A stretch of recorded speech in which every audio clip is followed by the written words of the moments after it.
শুভ সন্ধ্যা বন্ধুরা, একটা নতুন স্পোর্টস ব্লগে আপনাদের স্বাগত।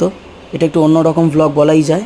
আমি তো সাধারণত ট্রাভেল আর ব্লগ দিই, আর মোটামুটি স্পোর্টস ব্লগ খুব একটা দেওয়া হয় না। তো আজকে চলে গেছিলাম ইস্টবেঙ্গল বনাম মোহনবাগান সুপার জায়ান্টসের সিএফএলের ডার্বি দেখতে, যেটা গত 5-6 বছর পর হলো। ওরা প্রত্যেক বছরই খেলবো করতো, কিন্তু ওয়াকওভার দিয়ে দিত বা পলায়ন করতো। সেটা ওদের প্রবলেম, আমাদের কিছু নয়। তো আমরা এখন দেখতে চলে গেছিলাম। 3:15 থেকে ম্যাচ ছিল, যেটা আমরা 2-1 গোলে জয়লাভ করলাম। এই ডার্বিটা সিএফএলের 100তম ডার্বি। প্রথম ডার্বিও ইস্টবেঙ্গল হারিয়েছিল মোহনবাগানকে। 100তম ডার্বি, 100তম ডার্বিও আমরা জিতলাম, ইস্টবেঙ্গল হারালো মোহনবাগানকে। খুবই আনন্দের বিষয়। 18ই আগস্ট ফিরতি ডার্বি ডুরান্ড কাপের, সেটাও আমরা জিতবো আশা করি। খুব একটা ভালো খারাপ খেলবো না, দেখা যাক। মোটামুটি জিততে হবে, রেজাল্ট চাই। আর কুয়াদ্রাদের ওপর পুরো ভরসা আছে।